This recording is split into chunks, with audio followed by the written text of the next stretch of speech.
Sauber, Formula One's ultimate survivors. A team that shapeshifted through the ages to become one of the most experienced in Formula One. This is a story of innovation and risk, and how an unlikely electrician helped to craft the future of Formula One itself. These are the origins of Sauber. The birthplace of Sauber was in Hinwil, a small town near Zurich in Switzerland, in the late 1970s, far from the established centres of motorsport.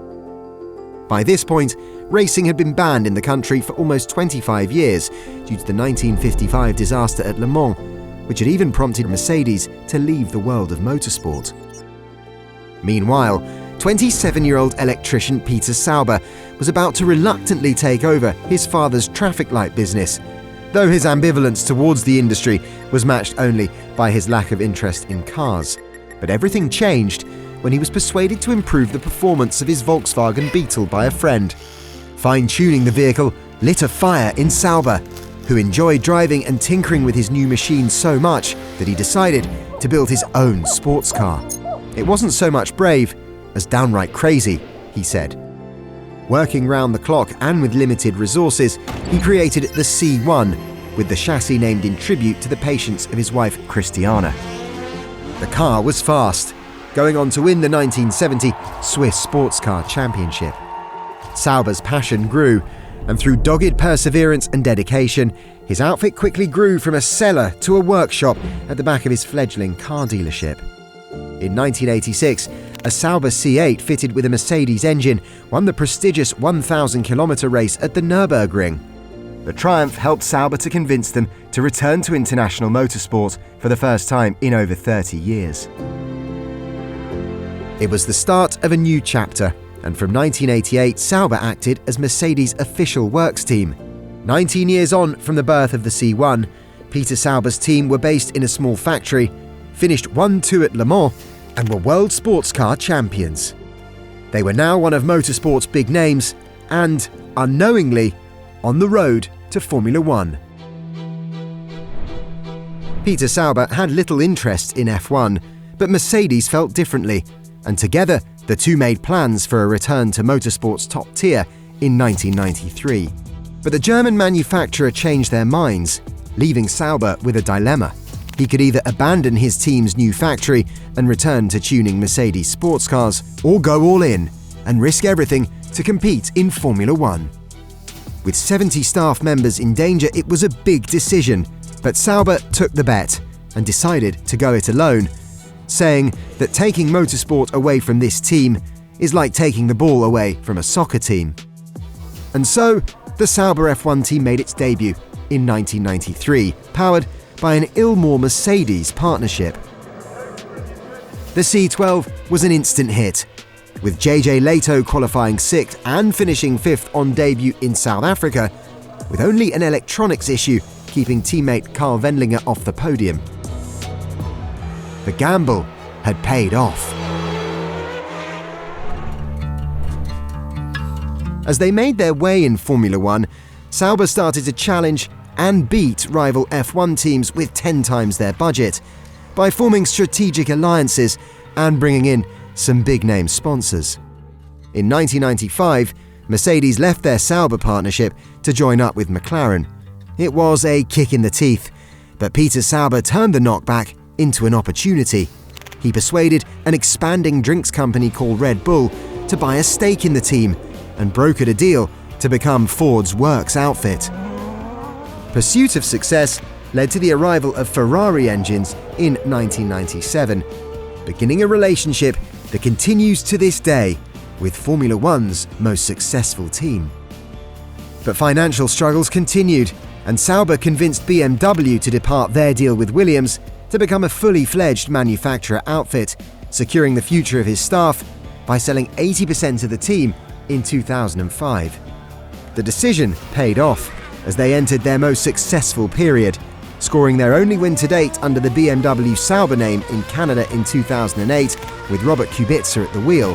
Robert Kubica wins in Canada. He takes the lead in the Drivers' World Championship, and a star is well and truly born. Robert Bravo, bravissimo, bravissimo. That's an historical win, Robert. And coming third in the Constructors' Championship, securing multiple podiums.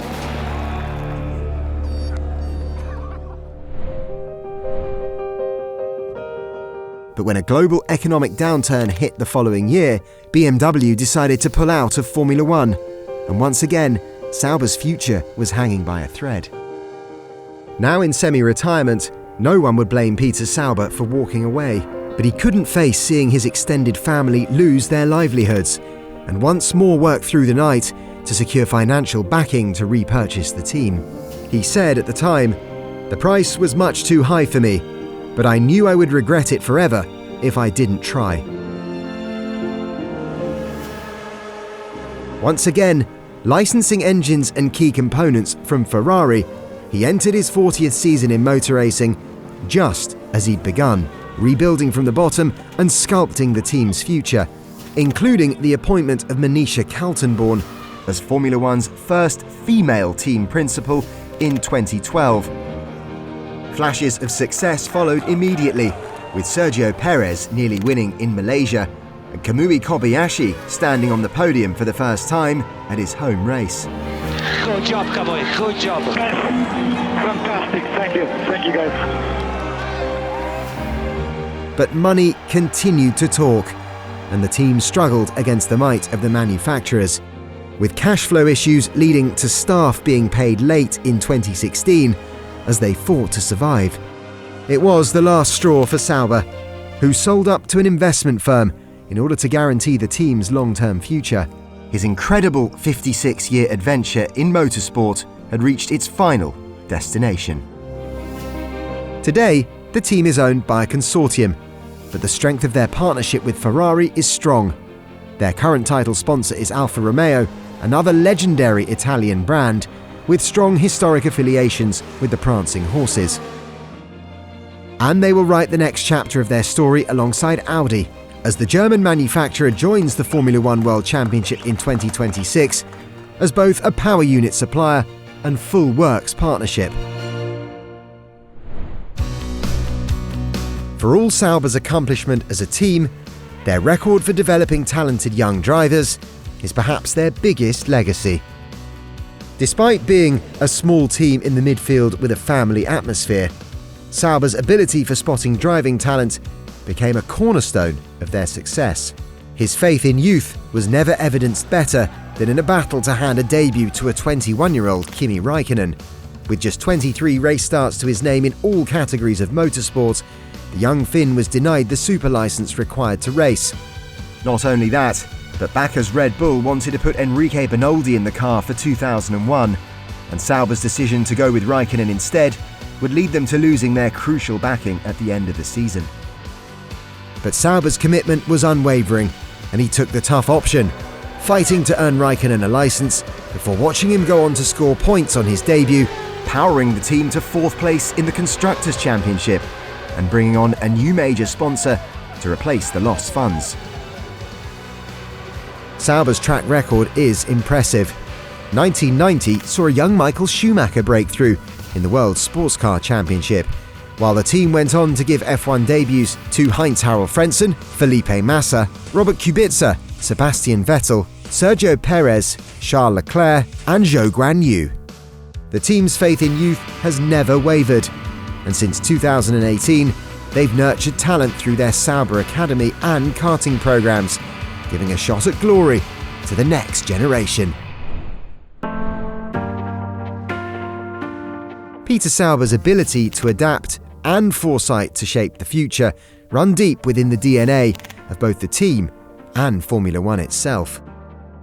He was a huge advocate for safety improvements, threatening to pull out of the sport entirely if the team's pioneering high cockpit sides were not adopted, following a series of terrible accidents in 1994, including a crash for Carl Wendlinger at Monaco, which left the driver in a coma for 19 days. Sauber's most distressing time as a team owner. And his business acumen in brokering Räikkönen's release to McLaren in 2001 paid for the team's state-of-the-art wind tunnel, which aided Formula One and the FIA in developing the modern generation of Formula One cars. The Sauber family still has strong roots in Hinwil, where staff from more than 40 nationalities go to work every day. Some personnel, such as engineer Beat Zender, have been with the company since the very start of their Formula One journey and help maintain a strong sense of identity. And the team's focus on the next generation remains wholehearted, with facilities powered by renewable energy generated on site and genuine sustainability at the forefront of their development plans. These forward-thinking qualities are what have made Sauber the ideal partner for so many big names over the years, and why Audi now see them as the perfect team with which to build a new legacy of success in Formula One. While Peter Sauber may no longer be at the helm, his values and work ethic remain embedded in the team, which lies behind only Ferrari, McLaren and Williams, in contesting more races than any other. Sauber have fought, adapted and innovated to stay at motorsport's top table, building a legacy of ingenuity and success. These are the origins of Sauber, Formula One's great survivors, about to begin a brand new chapter.